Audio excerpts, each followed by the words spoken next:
topics and opinions expressed in the following show are solely those of the host and their guests and not those of W4CY Radio, its employees, or affiliates.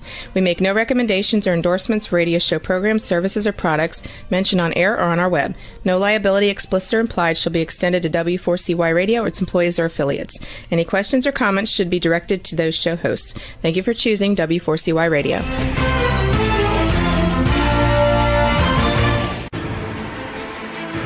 What's working on purpose anyway? Each week, we ponder the answer to this question. People ache for meaning and purpose at work, to contribute their talents passionately and know their lives really matter. They crave being part of an organization that inspires them and helps them grow into realizing their highest potential. Business can be such a force for good in the world, elevating humanity. In our program, we provide guidance and inspiration to help usher in this world we all want, working on purpose. Now, here's your host, Dr. Elise Cortez.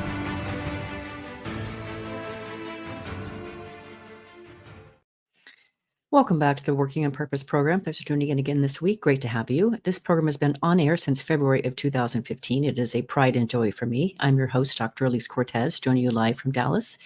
That's home base for me. If we have not met yet and you don't know me, I'm a management consultant, organizational logotherapist, speaker, and author. My team and I at Gusto now help companies to enliven and fortify their operations by articulating their purpose and building inspirational leaders and cultures activated by meaning and purpose to turn those companies from a flatline EKG to a vibrant destination workplace. There, people are intrinsically motivated to perform at their best, grow to their fuller potential, and are committed to stay and dynamically deliver on the company's mission. You can learn more about us and how we can work together at gusto-now.com, and more about me and my books and speaking at elisecortez.com. Now, getting into today's program, with us is Edward Hess. He is the Professor Emeritus of Business Administration, Batten Fellow, and Batten Executive in Residence Emeritus at the Darden Graduate School of Business, University of Virginia. He's the author of Own Your Own Work Journey, The Path to Meaningful Work and Happiness in the Age of Smart Technology and Radical Change, which we'll be talking about today. He joins us today from Charlottesville, Virginia. Ed, welcome to Working on Purpose. It's wonderful to be with you. Thank you for the invitation. Very welcome. And as I said to you before we got on air, I love your library. I'm coming over. You'd be welcome. You'd be welcome. Thank you. And, you know, I love it that you've written several books, 15 or 16, I think it is. And this is the one we're going to be talking about. This is one of your latest, if not your latest, Own Your Own Work Journey. I always really applaud this whenever I have authors on, which is the majority of the time, because I know how much effort it takes to create a book. So, Ed, thank you for writing another book for us. Well, my pleasure. And this is the most important book that I've ever written. And so it was very important to me and meaningful to put something out there that's dealing with what's going on in our society and technology today. And it's a how-to book, as you know, and it's a short book, and it's got lots of, practices and stuff. So it's not a big, heavy read. It's a heavy learn book.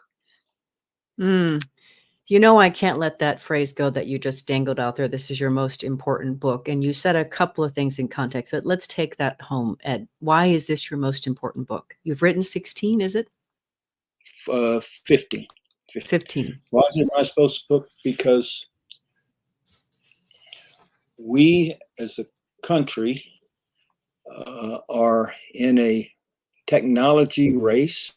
We've always been in a capitalist race, and smart technology is transforming at a very fast rate how we make money and who's going to make money. And so this is the most challenging, the era that we're entering now will be the most challenging time for every human being in our country. More quotes, if you want to look at the Industrial Revolution or the Great Depression, the numbers are just outstanding from the they're outstanding because they're good people, from the people that have done the research. And we're talking about Oxford University saying that by 2030, 25 to 47% of our workforce in the United States will be unemployed. All right. It's a lot of people. Wow. And when you live in a country that doesn't have a strong social safety net, that is a heck of a problem. And we also, technology is going to be smart enough that the best scientists are saying that every 5 years, somebody's going to have a new job because technology is going to continue to advance and do more and more. So for the first time in human history, we human beings will have work if we can do types of work that technology can't do. Technology will take over everything that it can do well. And, you can see ChatGPT 4 is already heavily advanced. Yes. Within 8 to 9 months. And, we're going to be at ChatGPT 5, 6, and 7. And the smartest AI people in the world have basically said in the last 60 days that within 3 years, the high likelihood we human beings will be the second smartest people in the world. Mm-hmm. Oh my gosh. So we're gonna, yeah. This is so important what you just served up there, Ed. Wow. Okay, so two things. One, you write in your book, and now I really see the frame of that. That means, given all of this smart technology and the radical change that we're going through, you talk about how this means we will need to excel at learning, unlearning, and relearning at the pace of change. And you call this hyper learning. Yes, yes. And it's, to be able, businesses, or there's going to be consolidation of businesses. Businesses going to have to evolve. Well, if businesses are evolving, all right, the employees have to evolve. Learning, unlearning, relearning at the pace of technological change. That's very hard for us to do because of the way we are wired as human beings. It would be hard for any human being to do.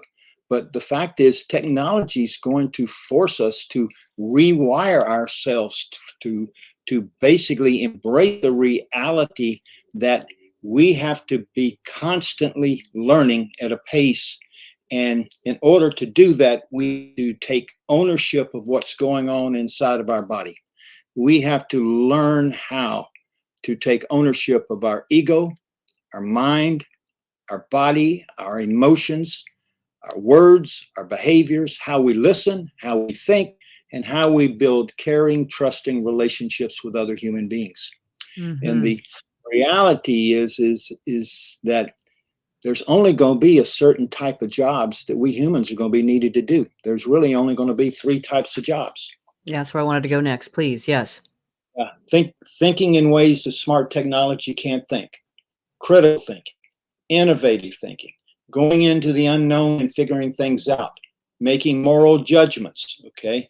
Making decisions where there's not lots of data, all right?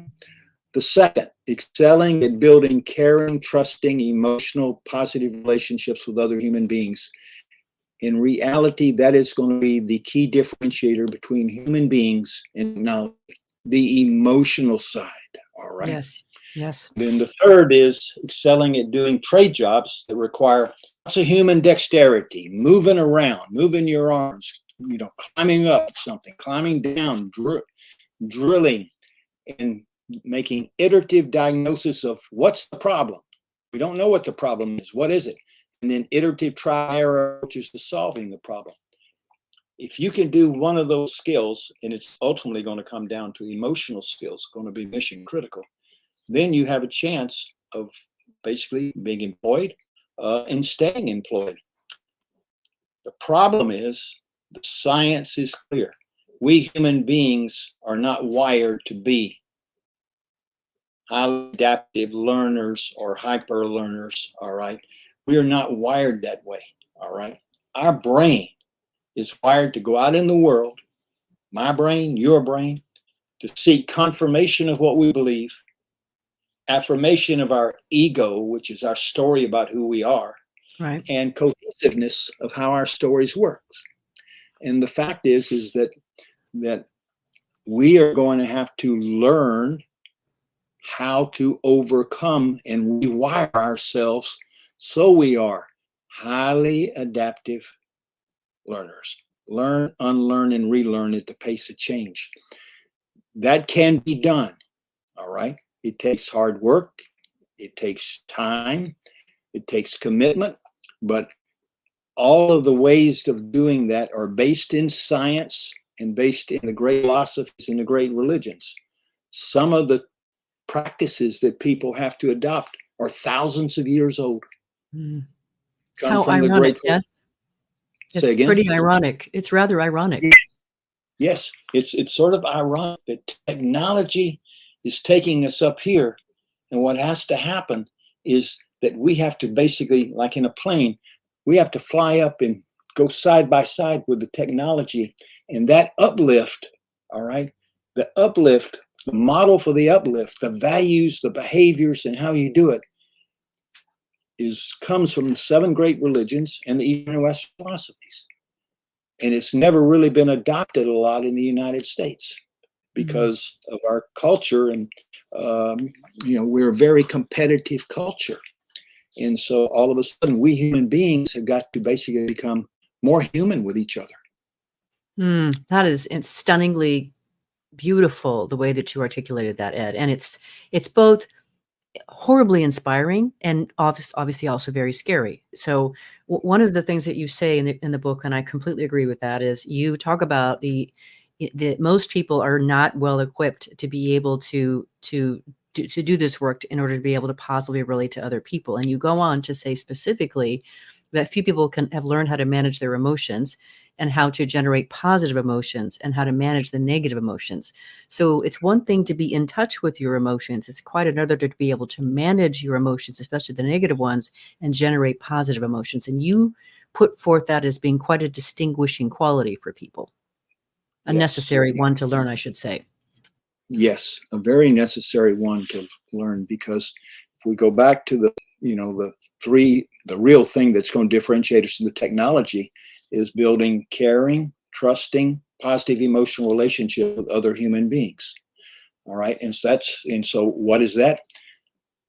Do we truly listen to people? Are we open-minded? All right. Do we manage our behaviors, our words? Do we basically make sure? Do we ask them? Let's take an example. People in the business world, no matter what your job is, you're working on something and you get in a conversation, and all of a sudden the conversation becomes a competition. Who's right? Who's doing the right thing? And people have got to say, whoa, let's slow down. All right. We just got to get to the right answer. And I need to understand where you're coming from. And so making meaning conversations with people are going to be mission critical. And going forward, collective intelligence, the intelligence of the team, is more important than the intelligence of Ed. All right. It's the team, and the science is overwhelming. And, the men are going to be unhappy when they hear the science, but, the science is science. MIT, outstanding university, technology and engineering. Carnegie Mellon, same thing. MIT started out and did 5 research studies to figure out, how do you optimize people working together? How do you optimize collective intelligence? And those 5 studies over years, all right, came to the following conclusion. Assume you have teams of 5 people. The best collaborators, the best learners, the people who go and perform the best, okay, those teams were 5 women and no men. The second best team, 4 women, 1 man. The third best team, 3 women, 2 men. You see where this is going. I do. Carnegie Mellon said, that's all crazy. All right, y'all are just missing it. So they did their 3 research studies, and the same thing. So us men, me, including me, all right, us men have got to sit back and say, this emotional stuff's important. How do I come across? How do I truly listen to somebody? How do I make meaning with somebody instead of competing with somebody? How do I be totally present and not thinking about my answer or thinking about something else? And how do I behave? Do I lean forward into people? All right. Or do I sit back and say, I'm not sure I understood what you said. This is what I heard. Is that what you said? And if the person says, no, I didn't mean that. Okay, well, what did you mean? Well, then now I understand what you said a little better. Well, what if this happened? Or what if we did this? Instead of saying, I got the right answer, you're the dummy, all right? Yay, I win. No, that's what's the quality of the conversations in the workplace going forward will be the key determiner whether those businesses stay in business. It's that simple. Well, thank you for that, Ed. I feel like I might have a little job security. So thank you for that really good news. So with that note, listeners and viewers, you kind of contemplate what Ed just shared with you. It's pretty heavy stuff. Let's grab our first break. I'm your host, Dr. Elise Cortez. We're on the air with Edward Hess, who has written 15 books, more than 160 practitioner articles, and over 60 Darden cases dealing with innovation, learning, cultures, and systems. Today, we're talking about his latest book, Own Your Own Work Journey, The Path to Meaningful Work and Happiness in the Age of Smart Technology and Radical Change. Stay with us. We'll be right back, and we'll talk about the ego afterwards.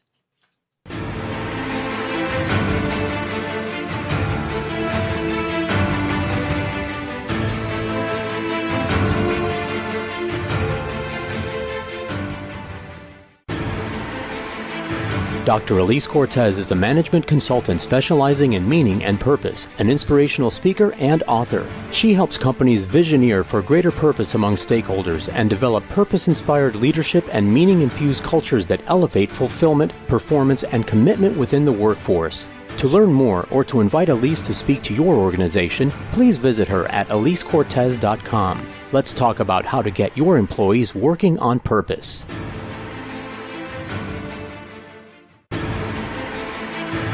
This is Working on Purpose with Dr. Elise Cortez. To reach our program today or to open a conversation with Elise, send an email to Elise, A-L-I-S-E, at elisecortez.com. Now, back to Working on Purpose.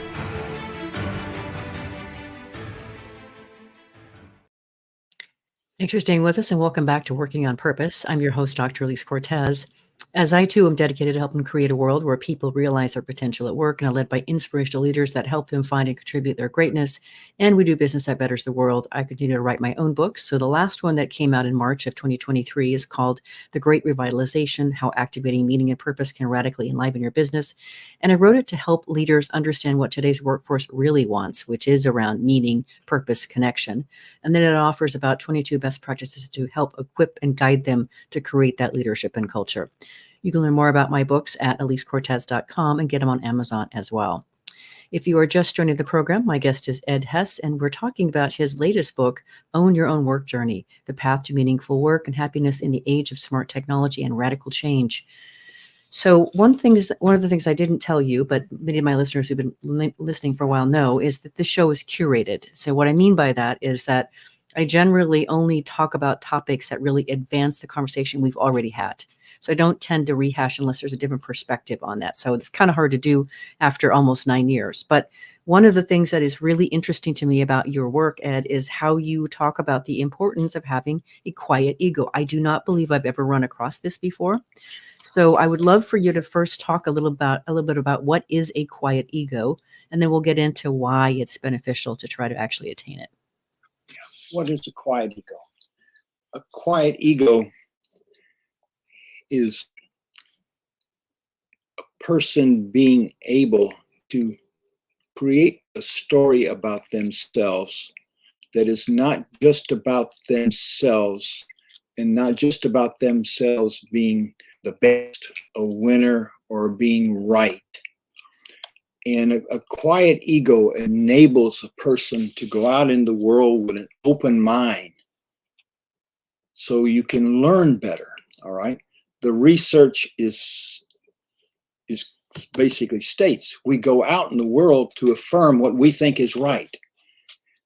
We don't go out in the world and ask people questions hoping that the people give us good information that maybe we need to change our mind. We go out and ask questions and we're looking for pats on the head, little pats on the head. Good job, Ed. Good job, Ed. And all that does is just boost me up more. All right. And the fact is that a quiet ego is the result. the result of personal training and a philosophy that, okay, it's more important that I get to the right answer than it be my answer. And also, I don't know as much as everybody else may know. Everybody may know something different. So how do I basically come to the table and not having my self-worth determined by, did I win? It's table competition, all right? And why is a quiet ego important? It helps me to be more open-minded, all right? I won't be so defensive when I'm challenged. Right. I'm thankful for finding things out. It helps me, and so that helps me be a better listener. And we were talking previously about the fact that the best ideas come forth teams, collective teams, having good, honest conversations that are not, if you will, people just, trying to prove they're right and you're wrong, and people interrupting people not even listening, people multitasking. You go to a meeting and you see somebody's multitasking. What does that say to you? It says he doesn't want to hear what I want to talk about, or he doesn't care what I talk about, or he this or he that. And so a quiet ego is coming up with a new story about who I am. And in the book, I talk about 5 new smart principles. I'm defined not by what I know or how much I know, but by the quality of my thinking, listening, relating, and collaborating. Let's go slowly on this. I'm Yes, not please. defined by what I know or how much I know, but by the quality of my thinking, listening, relating, collaborating. My mental models, my stories about how my world works is not how the world works. I'm not my ideas. Okay, I've got an idea. Okay, what does that mean? I'm not my ideas. I think this may be something good. I'm not going to basically, risk my life on it. I don't want to risk friendships. I don't want to risk us doing something wrong. It's just my idea. It's just my idea. I must decouple my beliefs. That's my stories about myself, not my values. I'm not talking about ethics and honesty and that. Decouple my beliefs from my ego. Okay, my ego, and I'm trying to transform my ego in order that I can be open-minded and be a good learner, good listener, and make the right decisions with other people's help. Or if I need to make the decision myself, I'm getting more views, so I make sure I'm not missing anything. So I must treat what I think I believe as hypothesis. These are my best guess. And notice the best guess is not the right thing all the time. It's my best guess that I need to constantly go out there and test. And if I find that I'm wrong, or I find better data or new information, I easily transform my idea into something that's better. And I'm going to make mistakes and failures, the opportunities to learn. All right. The smartest person in the room is not the person that gets the answer right all the time, because no one does that. Right. And the other thing that we have to understand that goes in this is our wiring. Okay. So we're trying to affirm this ego. I got to stay.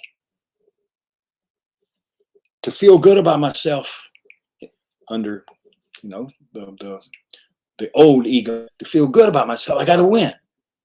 To feel good about yourself, you got to come to the best answer for the company, for yourself, for your family, whatever the question is. And you need to have input from other people. Well, did you look at this? Did you think of this? Why do you believe that? And the questions it's interesting. I've done workshops with leaders and military leaders, corporate leaders, governmental leaders, and I'd give them a diagnostic. And what's so amazing is, and been thousands of people who have taken this, the two biggest issues people finally admit to is their biggest problems in having conversations is they have a big ego, okay, and they don't really listen. And so, and you got to basically, in a fast-paced world where technology is changing, all right, very quickly, over a week, over a month, we're seeing that. Okay, how am I going to be this adaptable? Okay, well, I got to be open-minded. Okay, to do that, I got to have a quiet ego. To have a quiet ego also means I got to have a quiet mind. Well, wow. It just so happens is all of the practices of having a quiet mind will help me have a quiet ego. Oh, wow. Okay, this is sounding interesting.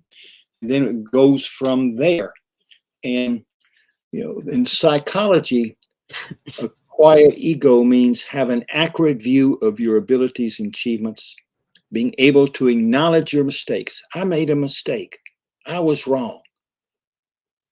Your imperfections and your limitations, being open to new ideas and contradictory information. In fact, the best thinkers, they go out and go look for disconfirmation.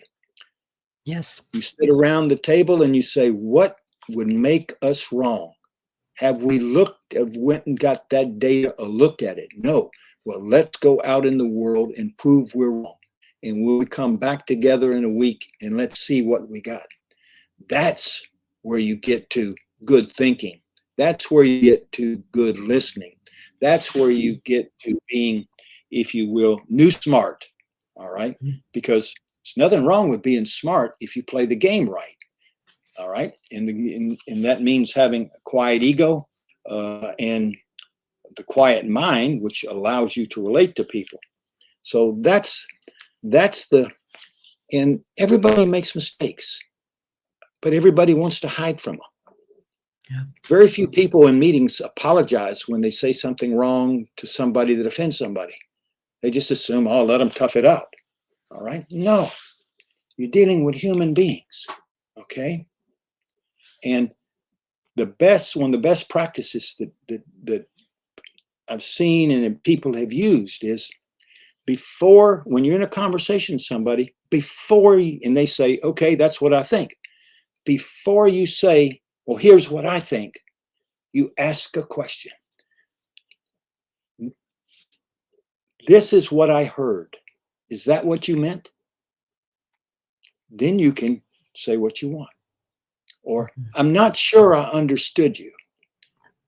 I heard this. But show the person I'm actively trying to understand you. That shows that I respect you. That shows that I care about you. That shows that I'm not in competition with you. And where does all that lead? To basically success. So listeners and viewers, what Ed has just shared there, it really is gold. And I would tell you it is the secret to having, viable, good and meaningful work in the future and feeling fulfilled in life and work. And so I don't want you to gloss over what he just shared with you, those 5 new smart person principles that he just put out. In the book, when you get his book, he really gives you some nice places to reflect, to consider how to fold it into your person, because what he just gave you right now is probably going to sound a little conceptual and cerebral. So the exercise he put in his book will allow you to fold it into yourself so you can actually make it yours. Powerful, Ed. Very, very powerful. Okay. All right. So what I want to go to next here, because I wanted you to cover those for sure, I do want to make sure that we recognize some of the things that we tend to naturally do because we're going to have to overcome them. So one of the things that you talk about in the book is when our story is challenged about whatever it is we think we know or what we believe or what we think is right, we generally meet that with 3 Ds. We respond automatically with 3 Ds. What are those 3 Ds again? Defend. I defend what I'm saying. Mm-hmm. I deflect what you're saying. And I deny, all right, when I'm called out. And so it's defend, deflect, and deny. and we got, and we'll go back. No, okay, we got to be open-minded. If somebody disagrees with us, we ask questions. Why do you think that? All right. What data do you have? How'd you learn that? Well, if that happened, where would that take us? How would that differ from what I'm talking about? That's what conversation is about. And going back to a point I made, that it's clear to me that success in the business world going forward is going to be highly dependent upon the quality of the conversations that take place inside the organization.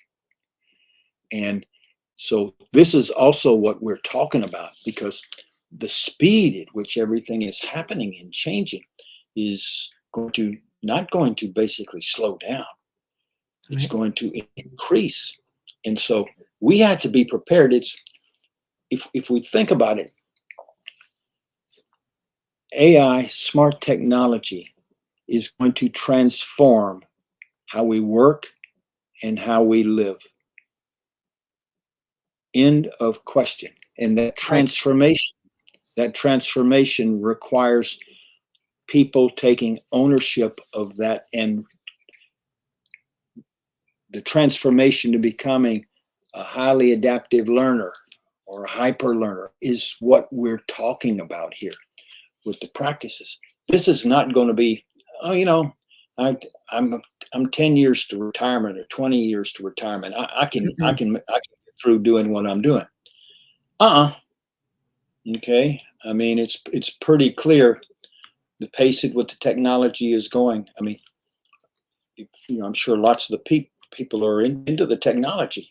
You can see it. You can see what's just been announced in the last 2 weeks. It is mind-boggling.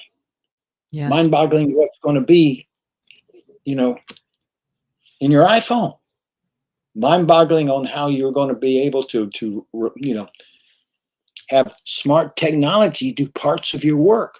Well, how do you know smart technology is saying is true or not? If you're not a good thinker, if you're not if you don't challenge the technology, if you don't go out yourself and ask some other smart people about this stuff. Oh, let's let our listeners reflect on that. Sorry, Ed. We'll grab our last break here. Hold that thought. Think about it for a sec, as I'll pick it up in here just a second. So I'm your host, Dr. Elise Cortez. We've been on the air with Ed Hess, who has written 15 books and more than 160 practitioner articles and over 60 Darden cases dealing with innovation, learning, cultures, and systems. Today, we're talking about his latest book, Own Your Work Journey: The Path to Meaningful Work and Happiness in the Age of Smart Technology and Radical Change. We've been talking a bit about the importance of developing what he calls a quiet ego, and the importance of inculcating the 5 habits that he has put forth in the book. After the break, we're going to talk a little bit more about some ways we can intervene and how we can become more smart for today. Stay with us. We'll be right back.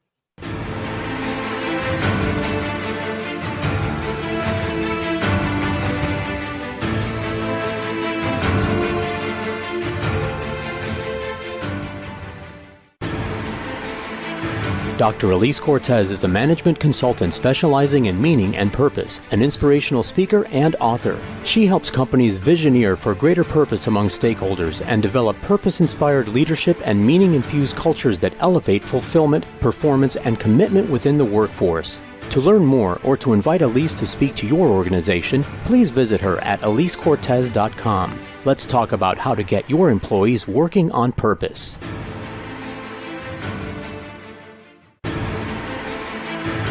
This is Working on Purpose with Dr. Elise Cortez. To reach our program today or to open a conversation with Elise, send an email to Elise, A-L-I-S-E, at elisecortez.com. Now, back to Working on Purpose.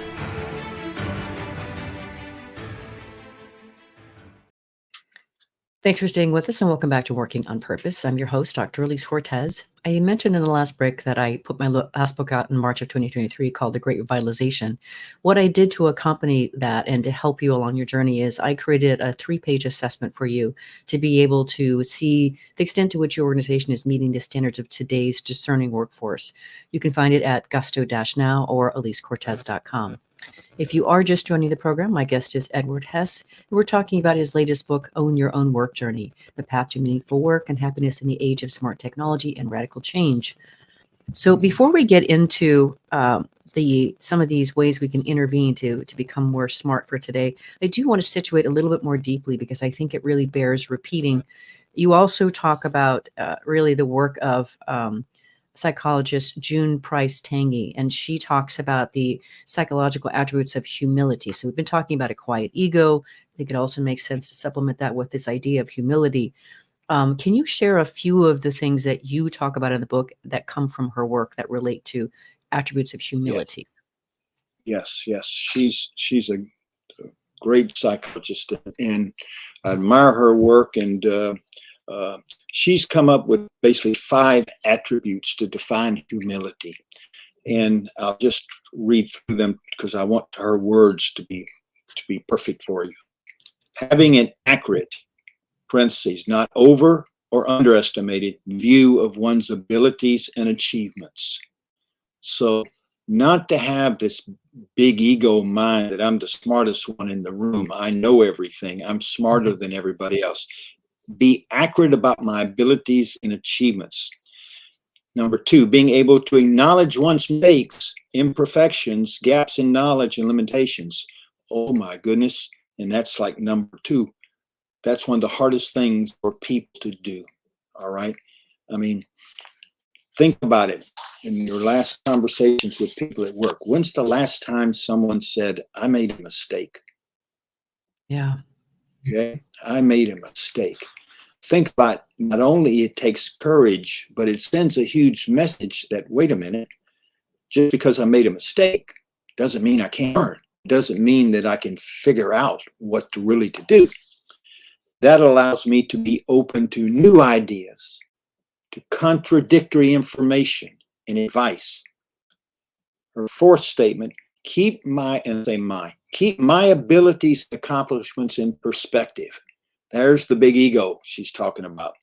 Don't keep patting yourself on the head and strutting around like you're the biggest pony in the woods. No.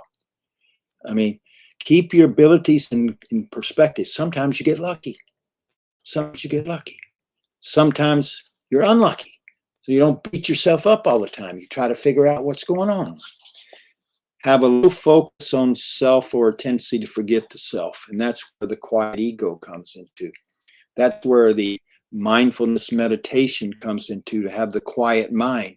Because usually when people go to meetings and they're talking with somebody, their mind is talking to them. All right. Not only do we have to learn how to quiet our ego, we need to learn how to quiet our mind so that go into a meeting or have a conversation with anybody. And I'll define it this way: a state of inner stillness and calmness that enables you to go out in the world with your most non-judgmental, fearless, quiet ego, quiet mind, that enables you to learn, unlearn, and relearn at the pace of technological change. Ooh. That is the home run. That is the home run. A state of inner stillness. To have the inner stillness, you got to have the quiet ego, and you got to learn how to quiet your mind. And it goes back thousands of years. Mindfulness meditation. All right. And so many of the superstar people that I've been fortunate to never meet, every day they do mindfulness meditation. All right. In the morning, sometimes during the day, and then every night. All right. They then reflect and grade themselves. All right. One of the leading leadership coaches in the world, he's named #1 in the last 10 years. All right. He's a leadership coach, and there's lots of leadership coaches that are good, not just him. But he basically has an accountability partner. And every night at the same time, his accountability partner calls him and asks him, did you do what you've told me you're going to do this week? And so we all sort of need to take into this. We can't change ourselves by ourselves. It's much easier if we have people, an accountability partner, to learn how to think better, to think how to manage the ego. to do our mindfulness meditation. And mindfulness meditation is mission critical to the ego, because a quiet mind, by definition, your ego can't be talking to you. Right. Mindful meditation helps you have that quiet ego. Okay. And you're saying, oh, something's going through my mind. What do I do? Focus on your breath. Breathe in, breathe out. Focus on your breath till the thoughts go away. Don't engage with them. Try then to listen. And so all of this comes back to what you're talking about is how do we, and it will take people the journey to you got to take ownership yourself, and the ultimate goal is I want to bring my best self to work, to the world every day, whether it's home, whether it's work, whatever. And I know that it's going to take me a long time to be really, really good. In fact, it's going to take me the rest of my life. And so, okay, this is a journey I have to be on. It can take, you start out taking 5 to 10 minutes in the morning, 5 to 10 minutes at night. Really very, very smart people who are very, very successful work up to 30 minutes, 45 minutes in the morning, or an hour in the morning. Okay.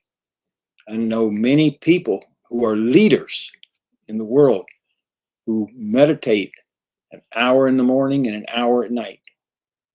That's how they bring that calm inner stillness. And the research is overwhelming.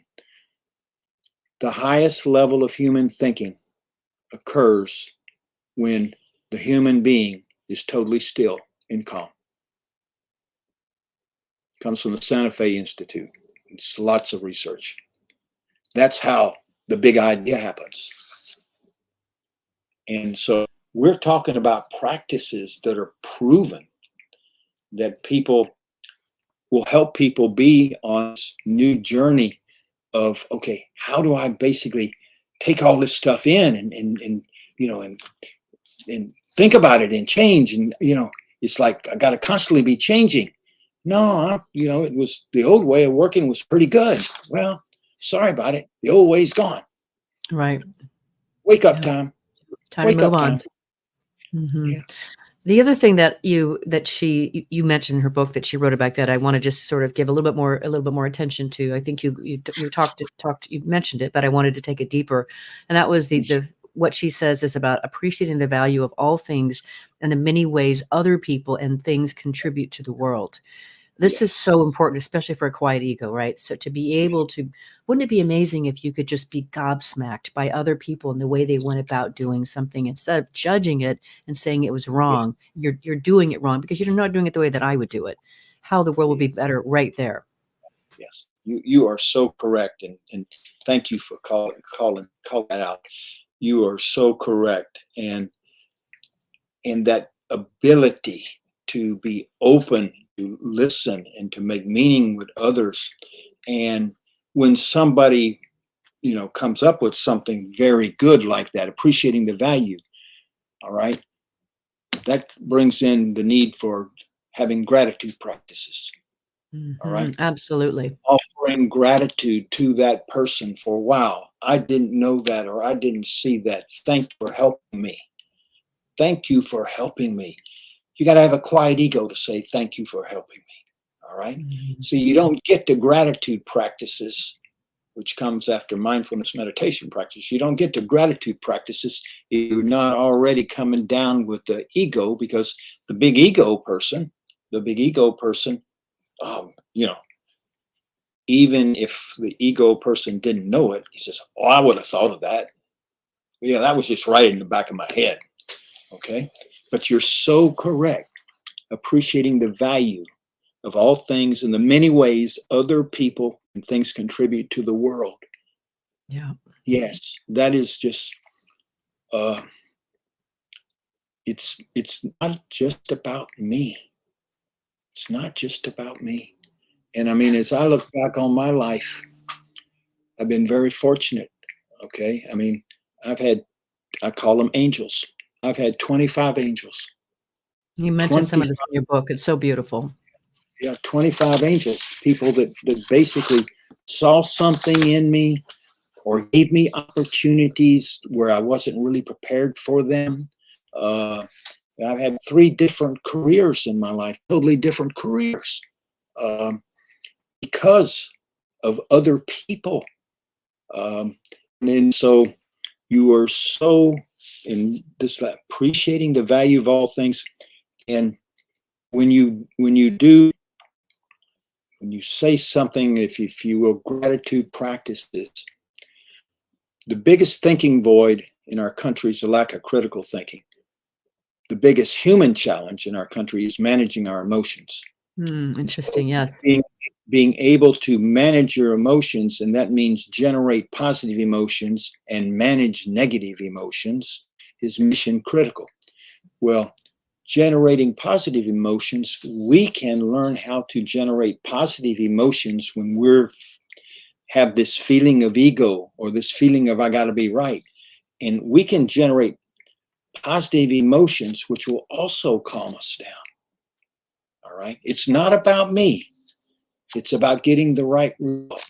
It's not about me. I don't have to be, I'm not competing with Jim or Jane. I'm competing with myself. My biggest competition is Ed Hess. Period. End of question. Now, that doesn't mean I'm the smartest guy in the world. My biggest competition is, and I've been doing this a long time. Every day I still do my daily practices, and it comes from the science of deliberate practice. All right, which comes out of Carnegie Mellon. You look at great athletes, great musicians, great artists, whatever. They have daily practices. They keep working at it. They keep working at it, and they hold themselves accountable. All right, great warriors. All right, etc. So we know what to do. All right, or the science is out there, and it's doable. It's not rocket science. Any person can do it. Any person can do it. Finally, Go ahead. We're getting close to the end of our show, so I wanted to give you a chance to also wrap up. Go ahead, though, with your thoughts. I'll just say quick. I have a granddaughter, and I've been talking to her about mindfulness meditation to help her be calm in college. All of a sudden, she's doing 3 to 4 minutes a day. All of a sudden, she sends text. My nickname is Poppy. Pop, this stuff works. It does. Yeah. It does work. It's so beautiful, Ed. I feel grateful that I'm the recipient of your wisdom, your knowledge, your heart, and I get to share that with listeners around the globe that listen to the show. And these people that are tuning in are doing so because they want to become better versions of themselves. They want to become better leaders, and they want to join organizations that make the world a better place. In about, say, 30 seconds, what would you like to leave them with?